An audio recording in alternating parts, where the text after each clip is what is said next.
I really am thankful for the opportunity to be able to share with you about something that is very near and dear to my heart. It wasn't something that was always near and dear to my heart, but it is amazing what the Lord does in our lives, what He does in our thinking, and what He does through His Word and through His servants in order to change us and to make us more like Him and to open our eyes to see more of what He wants us to see, so that we can join with Him in the kinds of ministries that He prepared beforehand, the good works that He prepared beforehand, that we should walk in them. Иисус сказал им: «Дана мне всякая власть на небе и на земле. Итак идите, научите все народы, крестя их во имя Отца и Сына и Святого Духа, и уча их соблюдать все, что я повелел вам. И се, я с вами во все дни до скончания века. Аминь».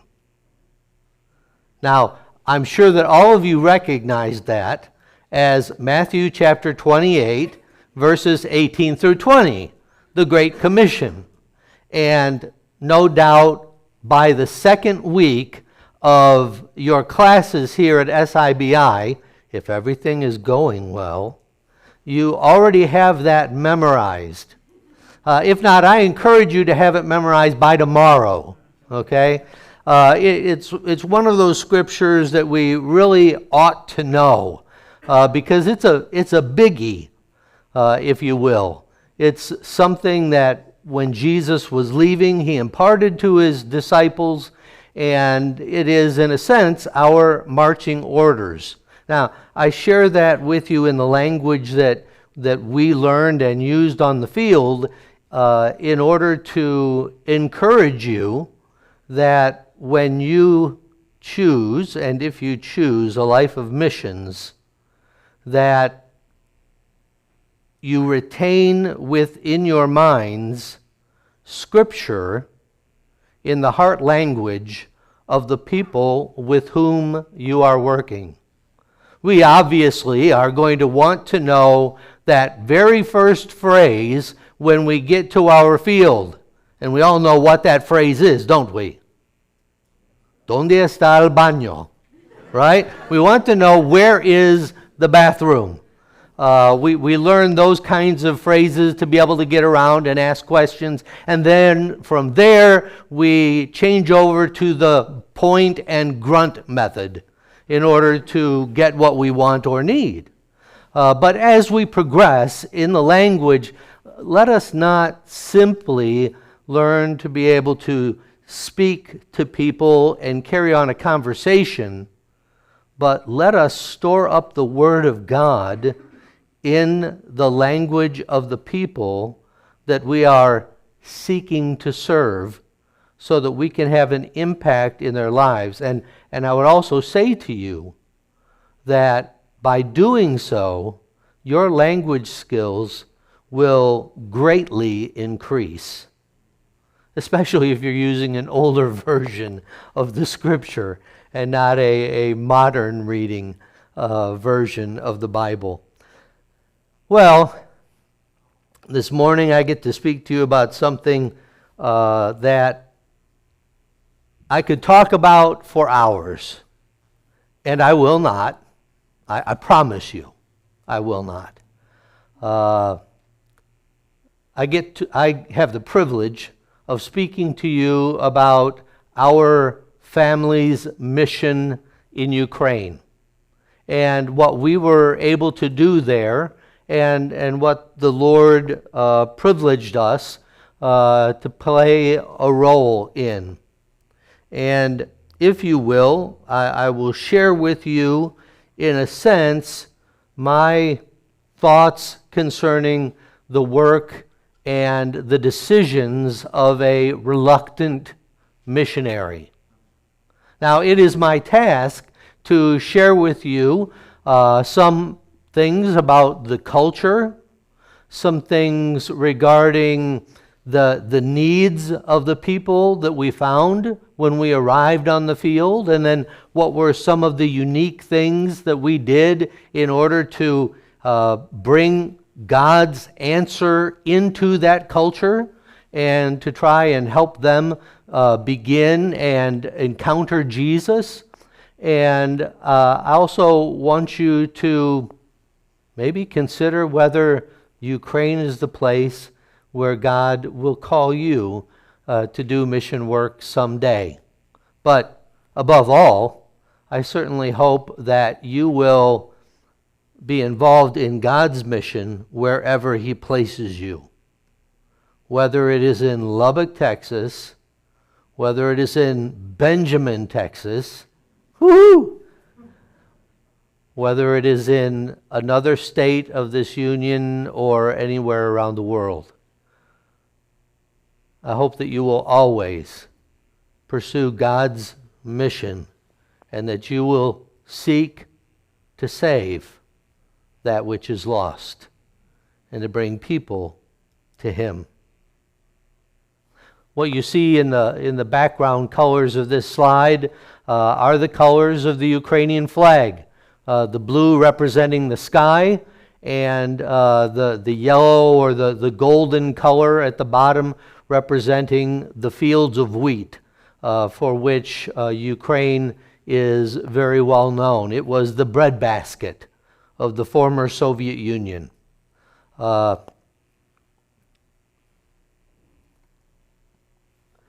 Ukraine is very rich in its history. If we were to go back 3,000 years, which we don't have the time for, we would understand that the ancestors of Ukrainian thought and society were those who were involved in both land and ancestor worship.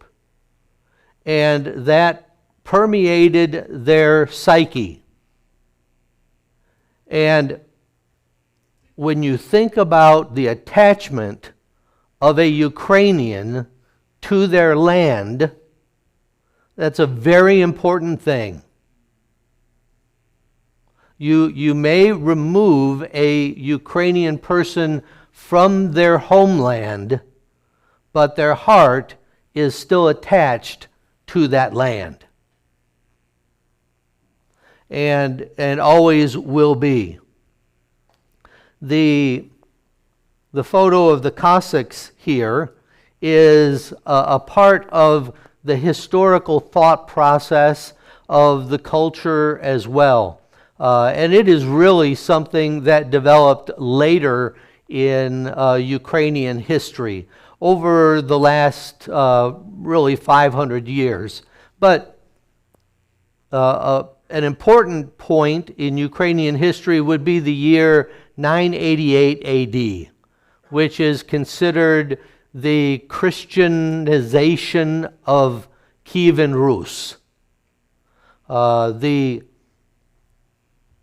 power of the day in that area was centralized in the area of Kiev, and it was known as Kiev Rus.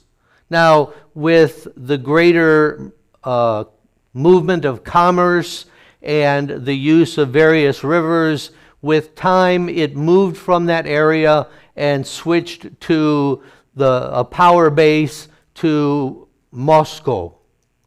And so Ukraine became less and less important. But in 988 AD is when Volodymyr was baptized into the Christian faith and ordered that all of Kievan Rus accepted Christianity. And so when you look around Ukraine, you'll find a very religious people. You will find people who will spend a lot of money in order to build very ornate places of worship. You will find these things in places you would never expect them, because across time, those places of worship were attached to the land. And the Ukrainians had a love for their land, or their piece of land. As Ukraine became less and less important, they began to be oppressed by the nations that were around them, particularly by Poland and by Moscow, and as well as the Tatars and others. And there arose, sort of within this time period, a group of people known as the Cossacks. Now, the Ukrainian Cossacks were very different from the Russian Cossacks. The Russian Cossacks became sort of a status of nobility within Russia, whereas in Ukraine, anyone could become a Cossack. Someone who was willing to take on the code, if you will, and live by the code. And they were viewed as those people who loved freedom and loved the land. And so they are sort of idolized, in a sense, in the psyche of the Ukrainian people, though many of the Ukrainians would not be like them. And we'll see that in just a moment. This is a picture of a common village home for a Ukrainian.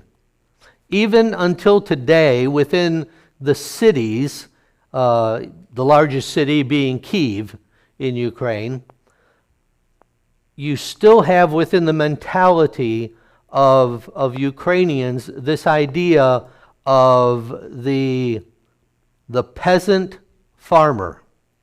The peasant farmer is one who is considered to be rather bright. He manages to keep himself out of trouble. He, for the most part, is overlooked by the world. He does not involve himself in the affairs of other people's, because really those outside things don't concern him. Sounds a little bit like a hobbit. But the idea is that this peasant farmer mentality is that they are bright, and so they manage to stay out of trouble, and in their intellect, they manage to stay out of work, or to do as little as possible, while at the same time achieving what it is they want.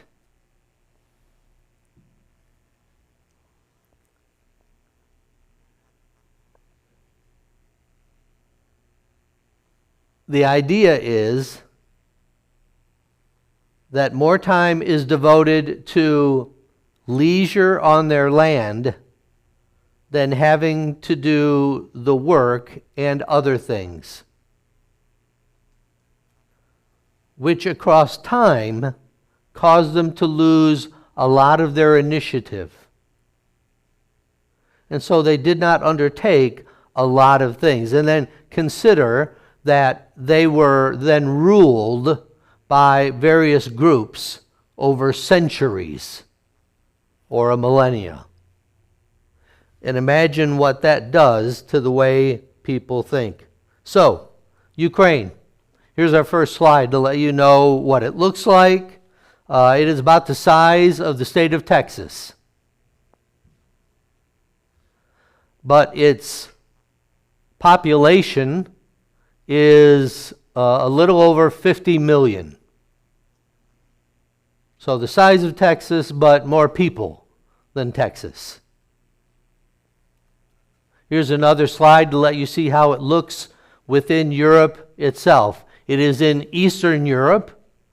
You can see where it is situated relative to Poland, west of Russia, and east of Romania, north of Turkey.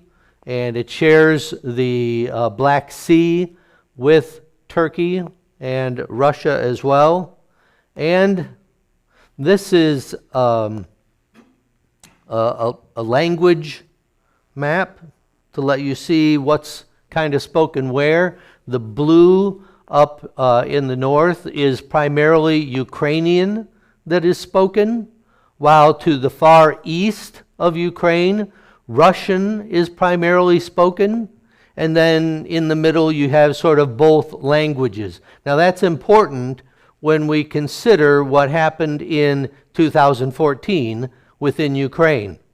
Because as you look at where the red is at in this map, that is where the war took place. The Russian forces and Russian-speaking assistants took over Crimea in the south, the first red part at the bottom, and then they took over the Donbass or the Donetsk area to the east and Lugansk to the north of that. And here's the way that it looks currently in the east of Ukraine. Now if you follow down, here is where we lived, in Mariupol. So the line at present is just a couple of miles east of Mariupol. When I lay down to sleep there at night, when I am there, I can hear the mortars going back and forth. It's not a game, but it's a little thing they play between them, though the line stays pretty well the same.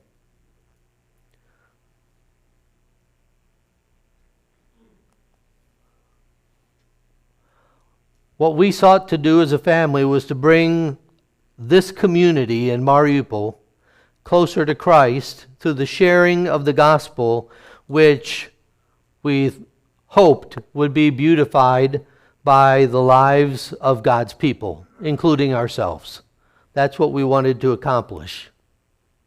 When you look at Mariupol, it is an eclectic city, more than 500,000 souls, different ethnic groups. Millennia ago, you had Greeks which came in through the seas and lived in parts of Ukraine. You have Turks that live there. You have ethnic Russians. You have Ukrainians. You have Poles. You have the Roma who are spread throughout that area. If you're unfamiliar with the word Roma, some people historically have called them gypsies. And they're scattered throughout Romania and Ukraine. It was the Pittsburgh of the former Soviet Union, and so large steel concerns, and so an ecological disaster. When we arrived on the field, the last Americans and Brits were pulling out of the city because of the ecology, who were there on behalf of U.S. and British governments. And it was a port city to the Sea of Azov, and you can see some of the photos that go with that. I put this one in to show you what happened within the city. This is the drama theater in the center of Mariupol. It's on a circle, and the road off of that circle goes to the train station, it goes to the left bank, it goes to the center of the city, and the largest and most beautiful of the Orthodox cathedrals sat right where that drama theater now sits. But the Soviets tore it down and put the drama theater in its place in order to take away the symbolism of Christianity from the people. So there we are. And my time is up.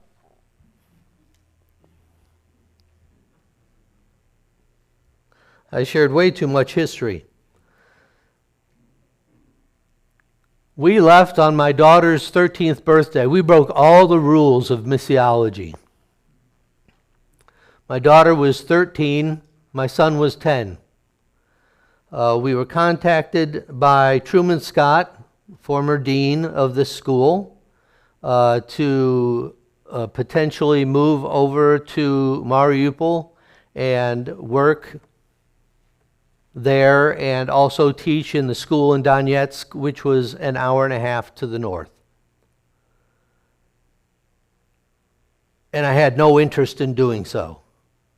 I had health problems, which had precluded my travel up to that point, but we devoted the idea to prayer at my wife's bidding, and so we made the decision that we would indeed move to Mariupol, and we did so sight unseen. And this is what we took. We didn't have a container or other things that were moved over in advance or afterward, just our trunks. So our children's school, our clothes, and whatever else we fit in those was what we took with us to Mariupol. This is a photo of an early gathering. This is actually two congregations from the center of the city and then ours on the left bank. We met in an apartment, and which could hold about 30 people, and this is, as I said, two congregations put together in those early days. This is another congregation which we planted in Vostochny, in the far eastern part of the city. We planted another congregation in the far northwestern part of the city, out in Ilyicha, from a small group in the home of the people on the left. We tried to reach out to the community through a children's ministry, doing what we could. Some of the greater problems within Ukraine were certainly alcoholism. It's estimated that anywhere from 70 to 80% of all males suffer from alcoholism, and that 50%, up to about 50% of all wives are abused as a result of alcoholism. That somewhere around 15% of the female population are alcoholics as well. And then you add to that the burgeoning, at that time, drug problem, and then the coming of AIDS into Ukraine as well. I mentioned the ecological disaster. You had problems with cancer everywhere. They would not say it, but there was tuberculosis within the city. And people were being treated for that very often. Within Ukraine, there are estimates that there are around 120,000 orphans within Ukraine itself. And so one of the areas within which we wanted to work was with the children. So we reached into the community, first of all, working with the children that were around. We would hold women's days in order to try and attract some people and gain opportunities to teach them. We held home Bible studies and did that many different places. We tried to train up the young men that were coming to Christ to lead in our worship and to take responsibility for various things. And I was blessed to be able to have 2 AIM teams come and work with us in Mariupol. And here you see my family along with our 2 AIM teams. And better co-workers no one ever had. They made a total difference in our work. And it would not have ended up being what it was had it not been for them and their great labors.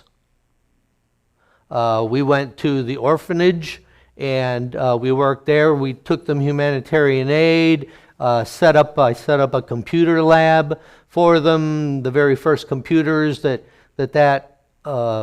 orphanage had ever seen, and paid for a teacher to train the children in the use of those. We did character training for the teachers, and then, let me go back, and then went in and did some training sessions with the children that were there. We were blessed to finally get out of the apartment, and we bought this old nursery, and we were very thankful to have it, and that allowed us to do so many other things, but it was far more than what we needed for the particular congregation on the left bank, but it became the center of all that we did.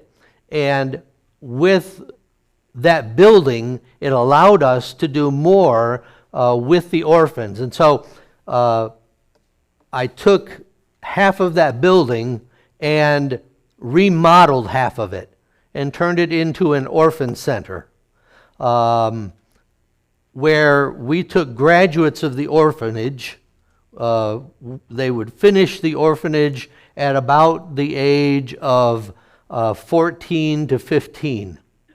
Many times they would just go out on the streets because they would not get accepted into educational programs, because education from the orphanages was not very good. But we set up a contract with a local trade school that they would accept these students, and they would train them if we would house them and be responsible for them. And so we brought in our first class from the orphans that we had been working with, and they lived there. That gave us opportunities to teach them the Bible, have Christian mentors, gave them a safe environment, gave them life skills, character formation. Through the training, they received some trade skills and long-term support system. The larger guy in the middle is Andrew Kelly, and he runs a mission called Jeremiah's Hope. And we partnered with him in order to set up this ministry to work with the orphans. And I had worked with Andrew across the years in Ukraine, taking Christmas presents into various orphanages and such. And so he was instrumental in helping in this situation. But to help you see some of the fruit of this, he's standing next to Vitya. Vitya, or Victor, runs a portion of the ministry of Jeremiah's Hope. But you see Vitya when on the right, when he was still at the orphanage, and he was a part of our very first class. This is on the left, you see Yulia Sherbakova, who is sort of the mother hen of her group at the orphanage. And you can see her, this was taken 3 years ago at where the church meets, and she is a very active servant of Christ with the church and continues to be so. And she lived in our center as well. These two right here, this is Denise and Yulia. And they were girlfriend and boyfriend from the time I first encountered them in the orphanage. They always sat next to each other. They did everything together. And I joked with Denise that she's ruled him his whole life. And they came and lived in our building as well, and went to the trade school. But then Denise went to the Ukrainian Bible Institute, which is a Sunset School, and then he became a preacher, and I was able to preach the second lesson at the church plant that he is doing not far from Kyiv. And there he is on the left, and there's Yulia on the right. He's holding their daughter, and their son, Pavlik, is standing behind her. So we rejoice in that kind of fruit from the mission. I put this in because a great part of our ministry was certainly my wife. This is Aurora. My wife met her at the bus stop. She was standing there waiting for a bus, and she saw her, and there was something unique about the way that she looked. And so she asked Aurora, "Where are you from?" And she said, "Well, I'm from Kazakhstan." And she said, "How long have you lived here?" And anyway, the conversation went on. Found out that she was actually full-blooded Korean. Her parents had come from North Korea and lived in Kazakhstan, and then finally in Mariupol. So an immediate connection to my wife, who is Korean. And so we built a relationship, and this was the day that Aurora was baptized. And so this is the building as you may see it today. We've done a lot of work on it. The Christians just worked their hearts out in order to make it something that they could be proud of and use. We did a lot of work at the hospitals, reaching out and helping those who were in need. We held Bible studies, of course, in our building, and saw fruit across the years. That, incidentally, was my first baptism in Mariupol. We did everything in order to reach out. Put it in the newspapers, made big signs, had banners up, put stuff in buses, played things on the radio, put out World Bible School materials, sang in the square, handed out materials on the street, just went everywhere that we could. Even held classes at the library. I went to the library one day, and I said, "I'm an American." And you've got a lecture room over here to talk about the literature that you have. Perhaps I could come and speak about Mark Twain. And the head librarian said, "You're a Bible expert, right?" Not the words I would use, but well, yes, I am. "Well, why don't you talk to our people about the Bible?" "Well, if I must." And so I did that, and we built up relations through those kinds of. We did everything that we could. This is Sasha. Sasha's about 10 years old, and he was the same age as my son. Lived just down the street from where the church met, and it was always interesting, him and my son. Sasha understood English, but he refused to speak it. My son understood Russian, but refused to speak it. And so Sasha and my son would hang out, and Sasha would speak Russian, and my son would speak English. And they would just go on doing that. And anyway, Sasha was baptized as a result of primarily his relationship with Brandon Price, who was one of our aimers. And they have a very strong relationship to this day. Brandon mentored him, worked with his family, did everything that you could possibly do in order to impact Sasha's life. Eventually, Sasha was baptized. Brandon kept working on Sasha's family, in person and from afar. Eventually, Sasha's parents were baptized.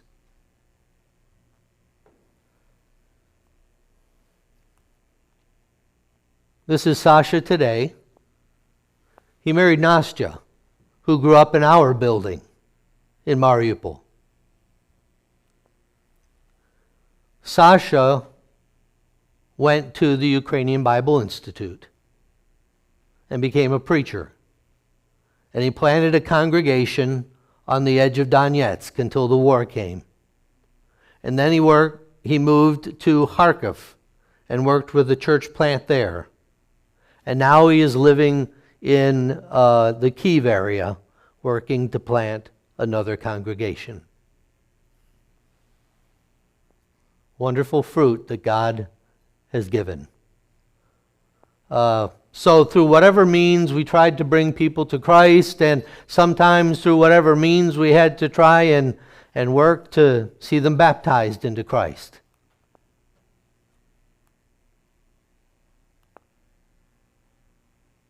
By the way, the Azov Sea is the shallowest sea in the world. The Mariupol is a port city on the Azov Sea. Maximum depth of the Azov Sea is 45 feet.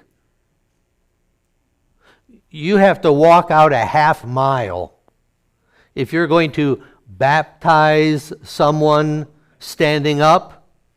So what we did was, hey, sit down here. I'll get down on my knees and we lay you down. So, but the sea was always a great opportunity for doing baptisms.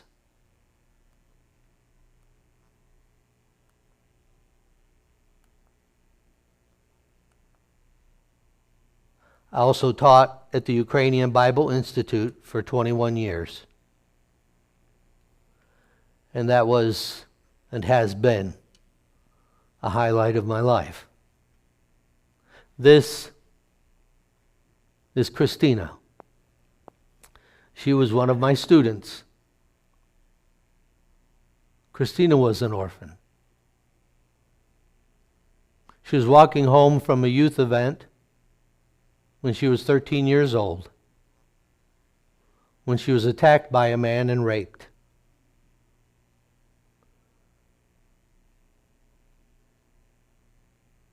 And as a result of that, she acquired AIDS.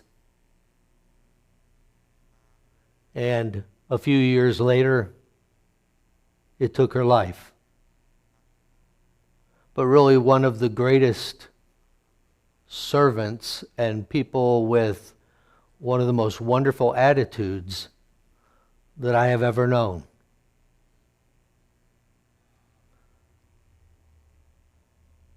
No matter what comes our way, no matter what oppression comes upon us, with the help of God, it can be overcome. Corrie ten Boom relates what her sister told her in the concentration camp that she had to say when she came out. Remind them, Corrie, that there is no pit so deep that our God is not deeper. No matter where we go and what we face, God can lift us out. And in every circumstance, God is available for us. This is a photo of the church on the left bank today, the one that meets in that building. I continue to make trips there. We moved back to the States at the very end of 2006. And in the beginning, I was making 3 and 4 trips there a year. And up until just a few years ago, I was still making 2 trips there a year. It's a little bit harder for me to make them now. But I was there in June. And it is still the joy of my life. And I will close with this. When you go on your mission, The people whose lives you impact, you do not desert. You continue as much as it is possible to keep up your communication with them. The Apostle Paul sent back letters to the people that he had met. And I've continued to email, FaceTime, and WhatsApp, and do other things. Now, obviously not in the beginning, but make trips and do everything that I can to make sure that that work continues. And God has blessed that work, and we thank Him for that. And I look back on how I didn't want to go.